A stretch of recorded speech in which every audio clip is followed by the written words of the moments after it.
की बात कर रहे थे भैया, हम लोग बात कर रहे थे अपने एमटीएस की, ठीक है। एमटीएस में आप लोग जो है 14 शिफ्ट कंप्लीट कर चुके हो और ये 15th आपका शिफ्ट रहेगा, ठीक है। और इस शिफ्ट में जो है बात करने वाले हैं, उससे पहले आपको बता दें कि 9 अक्टूबर तक आप जो है कंप्लीट कर चुके हो ये 14 शिफ्ट, ठीक है।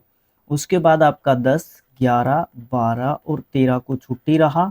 फिर आपका आता है 14 अक्टूबर का जो है पहला आपको शिफ्ट देखने को मिलता है। तो बात करेंगे इसमें हम पहले जो है क्वेश्चन से स्टार्ट करते हैं। तो पूरे 14 के तीनों शिफ्ट हम देखने वाले हैं। तो चलो देखो पहला क्वेश्चन ये क्या कहता है कि मोस्ट एप्रोप्रिएट सैनोनियम ढूंढना है हमने। जो हमारा ये बोल्ड करके जो वर्ड दे रखा है, इसका हमने क्या करना है, इसका हमने एक तरीके से क्या ढूंढना है, सैनोनियम। सैनोनियम है ना, हाँ सैनोनियम ही ढूंढना है हम लोगों ने। और सैनोनियम का जो है हम देखेंगे कि किस तरीके से हम समस्या का समाधान इसका कर सकते हैं। तो चलो देखो सबसे इम्पोर्टेंट चीज़ क्या है उसको देखते हैं। सबसे पहले देखो सेंटेंस दे रखा है, he was so enraged at the article about him that he should the newspaper. Should का मतलब होता है कानूनी कार्रवाई, कानूनी कार्यवाही को आप बोल सकते हो, ठीक है। अच्छा, वो जो है बहुत ज़्यादा एनरैग्ड था। एनरैग्ड मतलब गुस्से में होना, गुस्से होना लिख लो यहाँ पे, ठीक है। तो वो बहुत गुस्से था एक आर्टिकल के ऊपर जो उसके बारे में था। वो क्या था, तो उसने क्या किया, न्यूज़पेपर के ऊपर जो है कानूनी कार्रवाई कर दी। जनरेटेड, एंगर्ड, डेटरमाइंड या फिर एनहांस्ड। तो यहाँ पे आप एंगर्ड कहोगे गुस्से में, ठीक है। तो ये आपका सिनोनिम इसका देखने को मिल जाता है, ठीक है। बाकी सब ऑप्शंस को भी डिफाइन करें, चलो कोई नहीं। जनरेटेड, जनरेटेड मतलब पैदा करना या पैदा हुआ बोल सकते हो इस सिचुएशन के अकॉर्डिंग। डेटरमाइंड दृढ़ निश्चयी, दृढ़ निश्चयी बोल सकते हो आप लोग, ठीक है। एनहांस्ड बढ़ाया या बढ़ाना बोल सकते हो, ठीक है, एनहांस्ड, ओके। तो नेक्स्ट क्वेश्चन, इसका आंसर आपको एंगर्ड देखने को मिल गया। उसके बाद आपको एक क्वेश्चन नंबर 2 दे रखा है। ये कहता है रिकग्नाइज करो सेंटेंस को करेक्ट ट्रांजिटिव वर्ब की फॉर्म बतानी है ब्रेक की। देखो ब्रेक, ब्रोक और ब्रोकन, ये तो फॉर्म्स याद होने चाहिए, ठीक है। एक मिनट मुझे दीजिएगा, मैं थोड़ा सा सेटल कर लेता हूँ पेन टैब को। Yes, very good. तो देखो ये तो अपना फर्स्ट फॉर्म है, कहाँ पे लिख रहा हूँ मैं, ये तो अपना फर्स्ट फॉर्म है, ये आपका सेकंड फॉर्म है, ये आपका थर्ड फॉर्म है, ठीक है। ये तो तीनों फॉर्म्स पता होने चाहिए।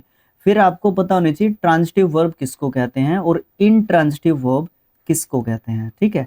इनट्रांजिटिव, ट्रांजिटिव वर्ब वो होती है जिसको ऑब्जेक्ट की जरूरत नहीं है, और इनट्रांजिटिव वर्ब वो होती है जिसको ऑब्जेक्ट की जरूरत पड़ती है। तो यहाँ पे ये जो 4 सिचुएशंस है A B C and D, यहाँ पे आपका ब्रोक लिखा हुआ है, यहाँ पे ब्रोक लिखा हुआ है, यहाँ पे ब्रेकिंग लिखा हुआ है, यहाँ पे ब्रोकन लिखा हुआ है। इन चारों जगह में से एक जगह ऐसी है जो कि A B C D option में दे रखे हैं, कहीं पे सी, कहीं पे ए, कहीं पे बी। ये भी कंफ्यूज करने वाला एक काम होता है, ये दे रखे हैं। तो यहाँ पे हमें बताना है कि ट्रांजिटिव वर्ब कहाँ है। देखो the cyclone broke the window, देखो यहाँ पे आपकी ये क्या है, वर्ब तो है लेकिन इसका ऑब्जेक्ट नहीं है। ये लिखा हुआ जरूर है इसके बाद द विंडो, लेकिन ये ऑब्जेक्ट नहीं है इसका, ठीक है, ओके। ये चीज है, तो इसलिए ए आपका बिल्कुल गलत हो जाएगा, ठीक है। ए आपका बिल्कुल यहाँ पे आपको गलत देखने को मिलेगा, ठीक है, ओके। ये चीज समझ में आई, ओके है, ठीक है। अच्छा फिर क्या है, फिर आपका आता है, अच्छा अच्छा अच्छा अच्छा, हाँ ठीक है ठीक है। अरे भाई गलती गलती गलती गलती गलती हो गया, गलती हो गया, गलती हो गया, गलती हो गया। अच्छा बस इतना भी इरेज करने की जरूरत नहीं है, पेन यही था ना, यही है। The cyclone broke the window, the cyclone broke the window, यहाँ पे देखो चीज बड़े अच्छे तरीके से जो है आपका लिखा हुआ है। हाँ सही है, सही है। विंडो की ही तो क्या टूटा, विंडो टूटी ना, तो सही है। ये ऑब्जेक्ट है ये इसका, ठीक है, ये इसका ऑब्जेक्ट है, ठीक है, ओके। ये बात क्लियर होती है यहाँ से। तो यस, यहाँ से तो क्लियर हो गई। इस ब्रोक के बाद कुछ है ही नहीं, ये गलत हो गया फिर आपका। अच्छा, ब्रेकिंग ऑफ विंडो लिख रखा है, ये नहीं है, ये यहाँ पे भी नहीं है। तो ब्रोकन विंडो लिख रखा है, नहीं। द ब्रोकन विंडो ये पूरी की पूरी बात है, यहाँ पे इसको एडजेक्टिव के रूप में जरूर यूज कर रखा है, पर यहाँ पे भी आप इसको ले नहीं सकते, ठीक है। ओके, यहाँ पे भी आप इसको एक नाउन के रूप में यूज कर रहे हो, यहाँ पे तो इन दोनों जगह पे तो आप इसको वर्ब के रूप में यूज भी नहीं कर रहे, यहाँ पे इसके पास ऑब्जेक्ट नहीं है, तो यही आंसर होगा जिसको हम नकार रहे थे, यही आंसर होगा। ठीक है, ध्यान पड़ गया भाई। अब देखो यहाँ पे ए आंसर है, अब यहाँ पे आपको ए नहीं लगाना है, वैसे तो बच्चों वाली बात कर रहा हूं मैं, यहाँ पे हमारा बी आंसर होगा, क्योंकि बी में हमारा ए सेंटेंस दे रखा है, तो आंसर हमारा ए सेंटेंस है। लेकिन according to option, option A जो है बी में दे रखा है, तो वो वाली चीज होगी, बी आंसर होगा हमारा सही। ठीक है, ये वाली बात है यहाँ पे। ओके चलो कोई बात नहीं, ये भी चीज समझने की है और समझ में भी आ गई है हमें। इनकरेक्टली स्पेल्ड वर्ड बताना है कौन सा है। अच्छा चलो देखते हैं। अब देखो, ये मैंने ब्लैक बुक से सीरीज हमारी चली हुई है, शिक्षा और अध्ययन चैनल पे, अपना दूसरा चैनल है, टैग्ड मिल जाएगा आपको। जैसे ही आप स्किल IQ एजुकेशन के ऊपर क्लिक करोगे तो 3 चैनल्स निकल के आएंगे, राजवीर सिंह शिक्षा और एजुकेशन, शिक्षा और अध्ययन, और स्किल IQ एजुकेशन, तीनों को सब्सक्राइब करके रख लो, फायदा हो जाएगा आपको। ठीक है, ओके, मुझे भी हो जाएगा, उसके साथ साथ आपको भी हो जाएगा। क्वेश्चन पे लौटते हैं। BBC India has shown exponential, ये क्या है भाई, growth in their revenue, revenue का तो स्पेलिंग ठीक है, दिस ईयर। अब यहाँ पे एक्सपोनेंशियल, ये स्पेलिंग गलत है, ये मीडिया भी ठीक है, रेवेन्यू भी ठीक है, ईयर भी ठीक। इतना आसान नहीं देना चाहिए भैया, आपको थोड़ा सा तो ठीक ठाक करना ही चाहिए। ठीक है, यहाँ पे एक्सपोनेंशियल आई आएगा, यहाँ पे वोवल वाली गलती आप जो है यहाँ पे बोल सकते हो। ठीक है, okay, next question. Next question आपका 4th है। यहाँ पे कहता है कि ऑप्शन फिलअप करवा रहा है हमसे, सेलेक्ट करो मोस्ट अप्रोप्रिएट ऑप्शन, फिल करने के लिए ब्लैंक को। Leisure activities are activities that people dash in during their free time while they are not working. Encourage, evaluate, engage, exempt. देखो एग्जेम्प्ट नहीं होता है, एनकरेज नहीं होता है, इवेल्युएट नहीं करते हैं, एंगेज हो जाते हैं, उनमें खो जाते हैं, लिप्त हो जाते हैं, है ना, उनमें लग जाते हैं एक तरीके से। लेजर एक्टिविटी वो एक्टिविटी होती हैं जिनमें लोग एंगेज हो जाते हैं उनके फ्री या खाली समय में, जब वो काम नहीं कर रहे होते हैं, तो उसको लेजर, खाली जो चीज़ है, पन है, उसमें जब वो काम करते हैं तो वो बोला जाता है। उस ऑप्शन को ढूंढो जिसमें करेक्ट टेंस का यूज हो रखा है, by the time, by the time, by the time, by the time. ये खास बात होती है, खास फ्रेज है ये एक तरीके से। Okay, we arrive at the party, they had been working for over an hour. अब देखो यहाँ पे देखोगे ना, they had been working, they had been working, they had been working for, मतलब क्या है, यहाँ से यहाँ तक का आपका चेंज है। We arrived at the party, we arrives at the party, we arriving at the party. देखो ये तो सीधा ही गलत हो जा रहा है, ये आपका सही हो जा रहा है, ये अराइव्स हो नहीं सकता क्योंकि यहाँ पे आपका पास्ट में जा रही है चीज। We arrive at the party नहीं होना चाहिए, ठीक है, गलत हो जाएगा क्योंकि पास्ट में जा रही है आपकी बात। तो ऑप्शन नंबर बी आपका करेक्ट आंसर यहाँ पे हो जाता है। ठीक है, ऑप्शन नंबर बी यहाँ पे बिल्कुल सही चीज हो जा रही है। अच्छा उसके बाद चलो, उसके बाद हम लोग क्या करेंगे, उसके बाद नेक्स्ट क्वेश्चन एक तरीके से करने वाले हैं। वो क्या है, वो 6th क्वेश्चन है। देखो क्या है, यहाँ पे कहता है कि सेंटेंस है, उसको कुछ पार्ट्स में तोड़ रखा है, उनमें से एक पार्ट में गलती है, उसको सेलेक्ट करो जिसमें गलती है, ऑप्शंस में दे रखा है। अगर आपको गलती नहीं मिलती है तो नो एरर नाम का एक ऑप्शन है, वो आपका आंसर हो जाएगा। चलो देखो क्या है, it is a common perception, वो एक कॉमन परसेप्शन है। परसेप्शन की स्पेलिंग पे भी ध्यान दे लेना क्योंकि इसने कहा नहीं है कि गलती किस चीज़ की है। That the rich sometimes despise the poor होना चाहिए, द पुअर होना चाहिए। यहाँ पे एक चीज़ है, रिच और जो पुअर होते हैं, ठीक है, जब ये लोगों की स्थिति, क्या कहूँ मैं उसको, जब ये गरीब लोग और अमीर लोगों की बात करते हैं तो इनके पहले द आना चाहिए। अगर यहाँ पे द रिच है तो द पुअर ही होगा, तो आर्टिकल द की गलती यहाँ पे छोड़ रखी है। तो क्या करूँ, ऑप्शन नंबर सी में पुअर से पहले द फिट करना होगा, तभी ये ठीक हो सकता है, अन्यथा ये गलत है। अगला है मोस्ट अप्रोप्रिएट एंटोनियम बताना है शेयरिंग का।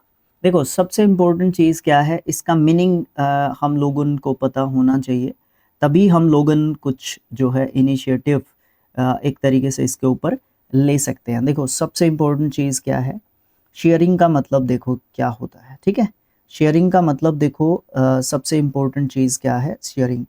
शेयरिंग का मतलब होता है जब आग लगती है तो उससे क्या होता है, हम झुलसते हैं, तो इसका मतलब कह दो झुलसने वाला, झुलसना कह लो, ठीक है, शेयरिंग झुलसना। मॉकिंग मजाकिया, मजाकिया बोल सकते हो मॉकिंग, ठीक है। फ्रीजिंग जमना बोल सकते हो, फ्रीज होना जमना। प्रैशिंग मतलब दबाना बोल सकते हो। थ्रिलिंग, थ्रिलिंग मतलब रोमांचित एक तरीके से आप लोग बोल सकते हो। अच्छा तो अब इसमें से आंसर क्या दे सर, तो देखो इसमें से आंसर आपको क्या देना पड़ेगा, एक तो झुलस रही है कोई चीज़ गर्मी के कारण, एक फ्रीजिंग हो रही है कोई चीज़, जम रही है कोई चीज़, ठीक है। तो आंसर ऑप्शन नंबर सी वाला दे सकते हैं, शेयरिंग का फ्रीजिंग आंसर हम लोग दे सकते हैं। नेक्स्ट क्वेश्चन ये कहता है कि मोस्ट अप्रोप्रिएट ऑप्शन को फिल करो ब्लैंक में। Prem is an excellent chess player, he is the student of the dash class 2। देखो यहाँ पे दे दिया, इसके बाद आपकी सुपरलेटिव डिग्री आएगी, सोचना भी मत, द मोस्ट इंटेलिजेंट क्लास 2 कह दो, कोई दिक्कत नहीं आएगी। एप्रोप्रिएट एंटोनियम बताना है बायोस्ट्रेस का। देखो सबसे इंपॉर्टेंट चीज़ है, इसको स्पेलिंग टेस्ट के हिसाब से याद रखो, फिर इसका पार्ट ऑफ स्पीच याद रखो। एडजेक्टिव इसका पार्ट ऑफ स्पीच एक तरीके से होता है, और बायोस्ट्रेस का मतलब होता है शोर शराबे वाला, शोर शराबे वाला, ठीक है, एडजेक्टिव के रूप में। नॉइजी भी कुछ इसी तरीके का होता है, बट ये तो सिनोनिम हो जाएगा। एंटोनियम ढूंढना है ना हम लोगों ने, तो बायोएंट बड़ा अच्छा वर्ड है, स्पेलिंग टेस्ट के हिसाब से भी याद रखा जा सकता है बायोएंट, ठीक है। इसका मतलब उत्साही बोल सकते हो आप लोग, ठीक है, ओके। बेनेवोलेंट मतलब परोपकारी आप लोग बोल सकते हो, परोपकारी जो दूसरों की भलाई में एक तरीके से विश्वास रखता है, या उदार बोल सकते हो आप लोग, ठीक है। क्वाइट मतलब शांत बोल सकते हो, ठीक है। तो इसका जो आंसर रहेगा, देखो एक तो शोर शराबे वाला है, एक शांत है, तो क्वाइट इसका आंसर आ जाएगा।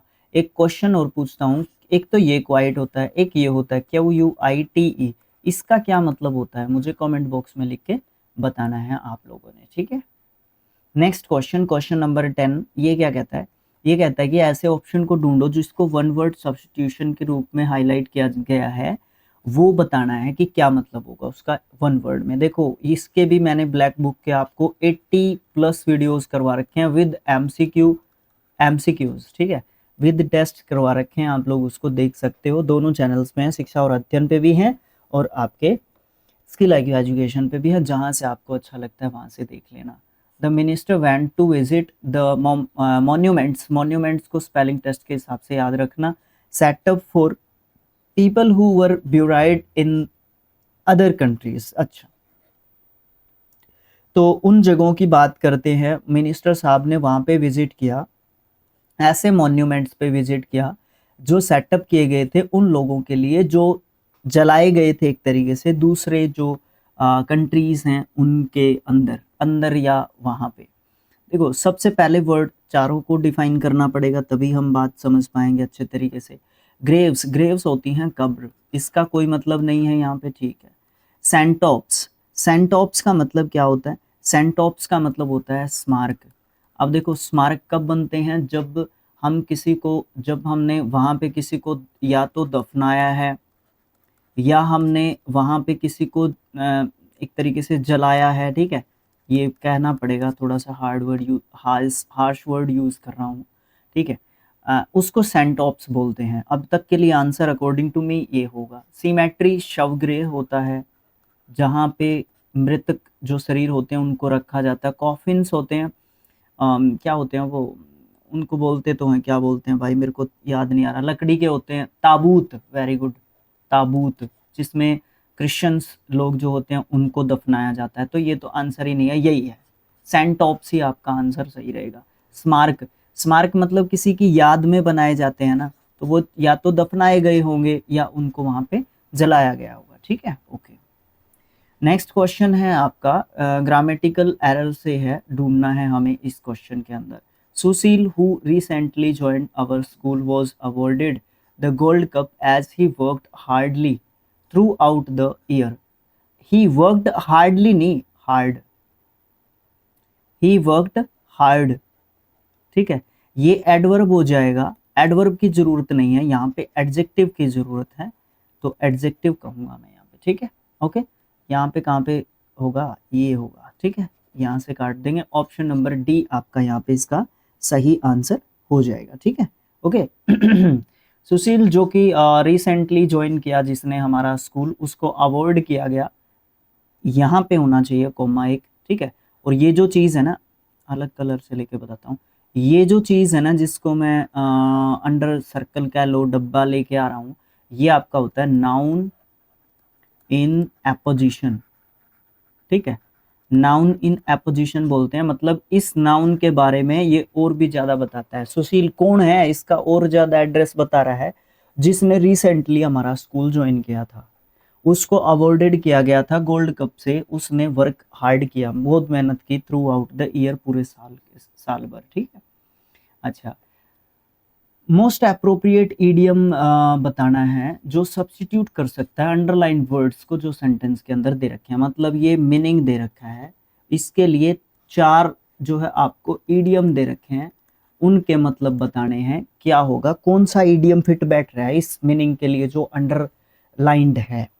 सबसे पहले तो सेंटेंस को पढ़ते हैं, फिर मीनिंग को पढ़ते हैं क्या है, फिर डिसाइड करेंगे कि क्या आंसर रहेगा। His sudden resignation left the company in a very difficult situation and to make a hard decision। अच्छा, कठिन निर्णय लेने के लिए as they scrambled to find the replacement, और उनको बहुत दिक्कत हो रही थी रिप्लेसमेंट ढूंढने के लिए। अच्छा, इन द डार्क, देखो एक एक को डिफाइन करना पड़ेगा, इसीलिए हमने ऐसे रखा हुआ, नहीं तो हम यहाँ पे रख सकते थे ऑप्शन नंबर बी और डी को, ठीक है। तो ये डिफाइन करने के लिए रखना पड़ता है, तो इसलिए जरूरी हो जाता है। इन द डार्क मतलब अंधेरे में रखना, मतलब जानकारी ना देना, पूरी जानकारी ना देना, तो ये तो आंसर नहीं है। पूरी जानकारी न होना लिख लो, न होना, ठीक है, पूरी जानकारी ना होना। विद ए सिल्वर लाइनिंग मतलब उम्मीद की किरण, डूबते को तिनके का सारा होता है ना, उम्मीद की किरण कह लो, उम्मीद की ऐसे लिखते हैं किरण, ठीक है, ये कह लो। तो आंसर आपका ये भी नहीं है। Between a rock and a hard place, very good, ये आपका सही मीनिंग है इसका, ठीक है, मतलब कठिन परिस्थिति में होना, कठिन परिस्थिति में होना, परिस्थिति स्थिति में होना, ठीक है। अच्छा, ये आंसर हो गया आपका option number C. On cloud 9 बहुत खुश होना, मैं यहाँ पे खुश होना लिख देता हूँ, खुश होना, ठीक है, तो ये आपका सही आंसर रहेगा। Between a rock and a play hard place, एक हार्ड प्लेस और रॉक के बीच में फंस गए हैं, बिकॉज उसने अचानक क्या कर दिया, कंपनी को छोड़ दिया रेजिग्नेशन देके, और एक बहुत ही डिफिकल्ट सिचुएशन में छोड़ दिया है कंपनी को, ठीक है। ओके, ये वाली बात आपको देखने को मिलती है। अच्छा, आगे का क्वेश्चन क्या कहता है, आगे का क्वेश्चन की सुनते हैं, क्या कहता है कि करेक्ट स्पेलिंग बताओ अंडरलाइंड वर्ड की, जो अंडरलाइंड वर्ड कर रखा है, ठीक है। The weather was absolute, absolutely का स्पेलिंग बताना है, ए बी सी डी आपके पास ऑप्शंस हैं, आप कमेंट बॉक्स में मुझे बता रहे हो इसका आंसर, ठीक है। अच्छा, एक और इडियम दे दिया, एन ओपन बुक, खुली किताब। अब खुली किताब किसको बोलते हैं, जिसको हम आसानी से समझ सकते हैं, जिस चीज को आसानी से समझ में आने वाली चीज या आना, ठीक है। Someone who gives advice based on theory not practice, गलत। ए हेल्पफुल पर्सन, नहीं। A person of whom her mother extremely proud, गलत। ऑप्शन नंबर डी आंसर ही हो गया। A person or thing that is easy to learn about and understand, एक ऐसा व्यक्ति जिसके बारे में आसानी से सीखा जा सकता है, जाना जा सकता है, आसानी से समझा जा सकता है, आंसर मिल गया। अगला क्वेश्चन है मेटिकुलस, जो कि एडजेक्टिव वर्ड होता है हमारा, इसका एंटोनियम बताना है। देखो मेटिकुलस का मतलब, देखो सबसे इंपॉर्टेंट चीज तो क्या हो जाती है, ठीक है। मेटिकुलस का मतलब आपको देखने को मिलता है केयरफुल, केयरफुल्ली एक्चुअली, क्योंकि सेम लिखूंगा ना, केयरफुल्ली मतलब सावधानी से, सावधानी लिख लो, एडजेक्टिव के रूप में कह रहा हूं ना मैं, नहीं तो एडवर्ब हो जाएगा।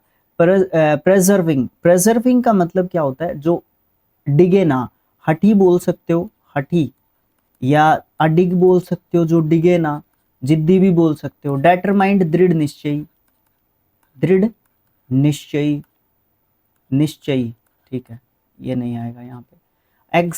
एग्जाम्पलरी, उदाहरण, उदाहरणतः, उदाहरण है रणतः, उदाहरणतः, एग्जाम्पल के तौर पे। रिगार्डलेस, रिगार्डलेस मतलब जिसके ऊपर ध्यान ना दिया गया, ध्यान न देना, ठीक है, या दिया, ठीक। अच्छा, केयरफुली, मेटिकुलस, केयरफुली, और रिगार्डलेस मतलब जिसके ऊपर कोई भी ध्यान नहीं दिया, तो रिगार्डलेस ही कहोगे। एंटोनियम ही था ना, हाँ एंटोनियम ही था, ठीक है। बाकी सबके मतलब आपको बता दिए जा चुके हैं। क्वेश्चन नंबर 16, ये क्या कहता है, पार्ट दे रखे हैं सेंटेंस के, जिसको ऑप्शन के रूप में दे रखा है, उस ऑप्शन को ढूंढो जिसमें गलती है। आई have never scene, never adverb हो जाता है आपका, ये बीच में आता है हेल्पिंग वर्ब और मेन वर्ब के बीच में। So beautiful a landscape, then आ गया, तो सो ब्यूटीफुल कैसे कह रहे हो आप, सो और उसके बीच में ये दे रहे हो, नहीं नहीं नहीं नहीं, नहीं। ये ब्यूटीफुल की जगह पे आप जो है क्या करोगे, मोर ब्यूटीफुल करो, क्योंकि ये आपकी आ जाएगी कंपैरेटिव डिग्री, ठीक है, डिग्री, कंपैरेटिव डिग्री, क्योंकि दिस वन और लैंडस्केप के बीच में हम जो है क्या कर रहे हैं, कंपैरिजन कर रहे हैं। भाई एक बार और कंफर्म कर लूँ मैं, कहीं ना कहीं गलती हो जाती है, क्योंकि पहले क्वेश्चन में शायद हम पहले दूसरे क्वेश्चन में गलती कर चुके हैं, ऐसी दोबारा नहीं करनी। देखो, I have never seen so beautiful, so नहीं आएगा, मोर ब्यूटीफुल आएगा, हाँ सो कटेगा भाई, देखो हो गया ना। I have never seen more beautiful a landscape than this one, हाँ लैंडस्केप के बीच में दो लैंडस्केप्स हैं, उनके बीच में ये तुलना कर रहा है, या एक लैंडस्केप की दूसरे लैंडस्केप से तुलना कर रहा है, तो सही बात है, बिल्कुल सही बात है। ऑप्शन नंबर बी में आपकी गलती आपको देखने को मिल जाती है। ऑप्शन है जो कि वन वर्ड सब्स्टिट्यूशन को सब्स्टिट्यूट कर सकता है, जो ग्रुप ऑफ वर्ड को, वो बताना है क्या होगा। A post without any remuneration, spelling test के हिसाब से इंपॉर्टेंट है, रेम्यूनरेशन बिना वेतन के, बिना वेतन के, ठीक है, बिना किसी पैसे के। बिगट होता है बिल्कुल कट्टर, तो आंसर तो नहीं है। ऑनरेरी, वेरी गुड, ये आंसर होता है। एलिजिबल, जो समझ नहीं आता, समझ न आना, एलिजिबल जो समझ नहीं आना। इफेमिनेट, स्त्री जैसा, स्त्री जैसा, ठीक है, आदमी लेकिन स्त्री जैसा। आंसर आपका ऑप्शन नंबर डी है, ठीक है, ऑनरेरी मतलब बिना पैसे के काम को करना।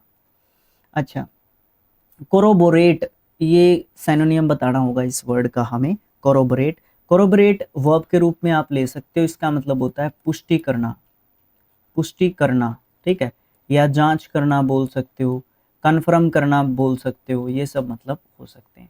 सजेस्ट मतलब सुझाव देना, ये भी वर्ब रहेगा आपका, ठीक है। कंटेंड, कंटेंडेड, कंटेंडेड आप इसका जो है बोल सकते हो, सेकंड और थर्ड फॉर्म, इसका मतलब दावा करना आप लोग जो है बोल सकते हो, ठीक है, ओके। इलेबरेट, इलेबरेटेड, इलेबरेटेड इसका बोलते हो, मतलब विस्तार पूर्वक बताना, विस्तार से बताना, ठीक है, पूरा खोल के बात को बताना। सपोर्ट मतलब सहायता करना, सहायता करना, ठीक है। अच्छा, अब आंसर ढूंढ के लेके आना है, क्या होगा भाई। देखो, एक तो पुष्टि करते हैं किसी चीज की, सिनोनियम हम लोगों ने इसका एक तरीके से बताना है, तो सपोर्ट करना बोलो ना आप इसका, ठीक है, सपोर्ट करना या फिर सहायता करना, आप इसका आंसर दे सकते हो। नेक्स्ट क्वेश्चन है, ऐसे ऑप्शन देखना है जो कि यूज किया जा सकता है वन वर्ड के रूप में, जो ग्रुप ऑफ वर्ड दे रखा है। Belonging or pertaining to an individual from birth, मतलब शुरुआत से ही कोई चीज देखना। कॉन्ग्रीगेशनल, कॉन्ग्रीगेशनल स्पेलिंग टेस्ट के हिसाब से इम्पोर्टेंट जो है एक तरीके से आपका रहेगा, और इसका मतलब होता है धार्मिक जो चीज़ें होती हैं, बातें होती हैं, उनसे रिलेटेड, ठीक है, रिलेटेड टू रिलीजियस एक्टिविटीज़ कह सकते हो आप। कॉन्ग्रुएंट बड़ा अच्छा वर्ड है, एडजेक्टिव वर्ड के रूप में आप इसको यूज़ कर सकते हो। बिल्कुल समान आकार और रूप वाला, ठीक है, समान समान आकार और रूप वाला आप इसको बोल सकते हैं। कंजीनियल, कंजीनियल तो ये है भाई, कंजीनियल, कॉन्जेंशियल, ये थोड़ा सा इसका प्रोनाउंसिएशन आपको देखना होगा।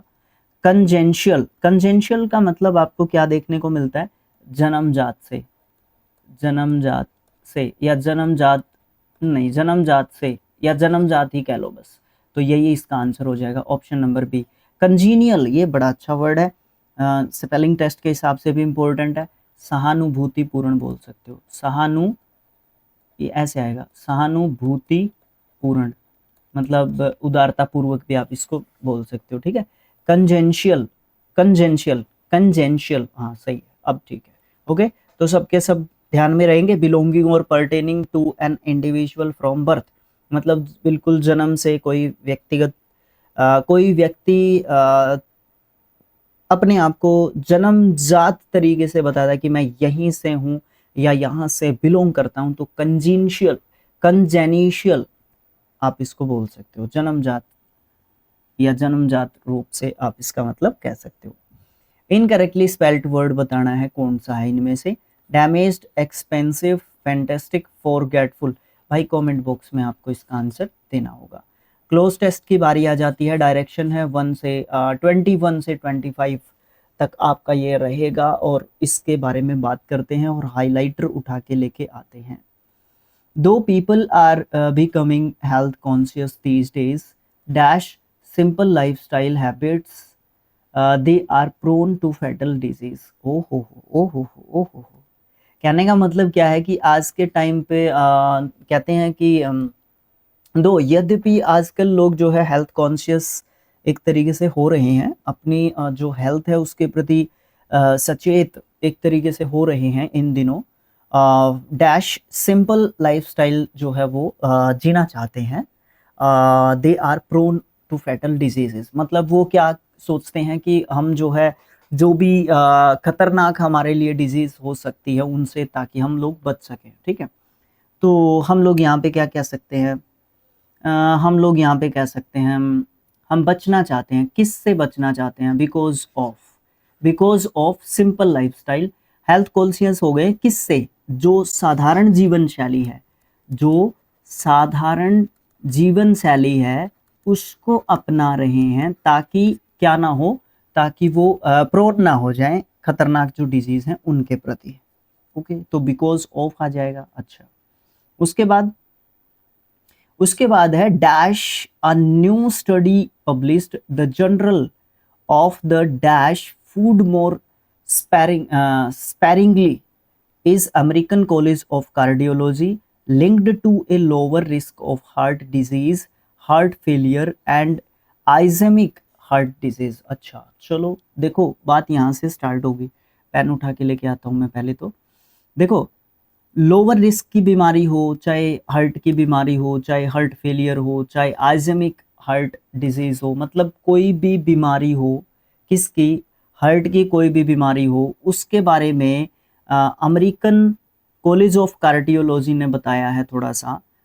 एक नई स्टडी जो है पब्लिश की गई थी द जनरल के द्वारा।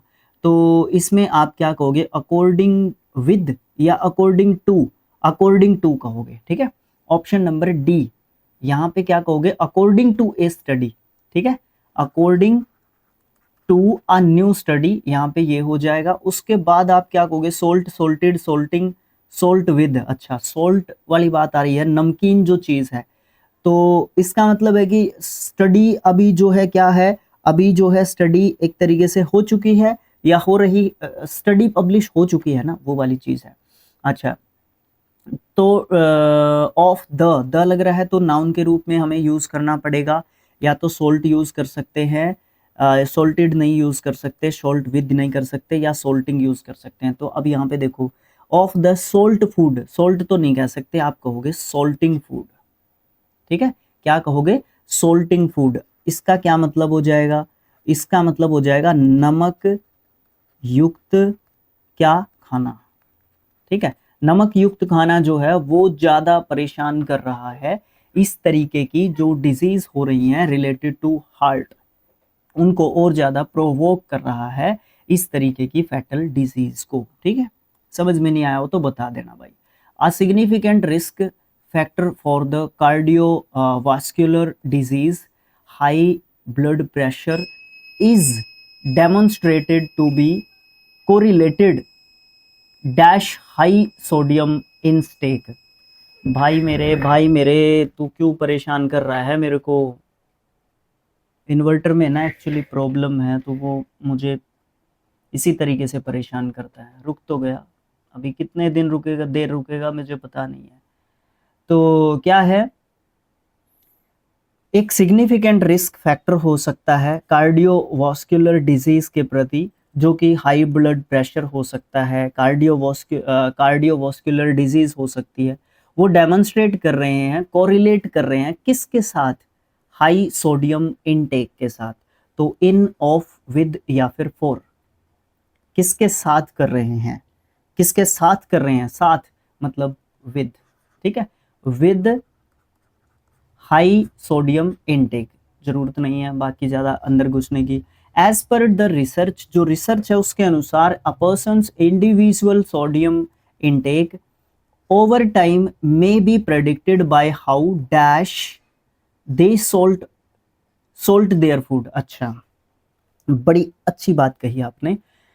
एक रिसर्च के इस रिसर्च के अनुसार, as per the research, research के आगे द लगाई, इससे रिसर्च की बात हो रही है। इस रिसर्च के अनुसार एक पर्सन का जो इंडिविजुअल सोडियम जो इनटेक है, वो कितना सोडियम लेता है, कितना नमक यूज करता है, ओवर टाइम में बी प्रेडिक्टेड, इसको प्रेडिक्ट किया जा सकता है कि वो कितनी बार, साउंडली नहीं भाई, हैफ्टी भी नहीं है, फ्रीक्वेंटली, फ्रीक्वेंटली मात्रा के हिसाब से जब बात की जाती है, तो वो कितनी बार नमक लेता है अपने खाने में, ये वाली बात की जा रही है कि कितनी बार नमक का यूज करता है अपने खाने के अंदर। It is found that people who do not put a little additional salt to their food very often had a much lower risk of heart disease. अच्छा, even regardless of lifestyle factors and pre existing disease. कहने का मतलब क्या है, जो लोग खाने में नमक कम यूज करते हैं उनको हार्ट जो डिजीज होती है वो एक्चुअली कम होती हैं इन कंपैरिजन टू जो खाने, कहाँ पे लिख रहा हूँ, जो खाने में नमक ज्यादा यूज करते हैं उनके मुकाबले। ठीक है, ये बात यहाँ पे की जा रही है। This is the end of first shift 14 अक्टूबर की। ठीक है, ओके, मिलेंगे सेकंड शिफ्ट में। उससे पहले आपको, कहाँ पे लिख रहा हूँ मैं आज, वीडियो को लाइक करना है, चैनल्स को एक्चुअली सब्सक्राइब करना है, ठीक है, और फिर वीडियो को शेयर जरूर कर देना है ताकि आपको फायदा हो जाए। और अब हमने एक चीज़ और स्टार्ट कर दी है, CHSL का एक शिफ्ट के 3 टुकड़े बना दिए हैं, 1 से 9 क्वेश्चन, 10 से 17 क्वेश्चन और 18 से 25 क्वेश्चन। जिसको ऐसे देखना है ऐसे देख लो, जिसको पूरे एक शिफ्ट एक हिसाब से देखना है ऐसे देख लो।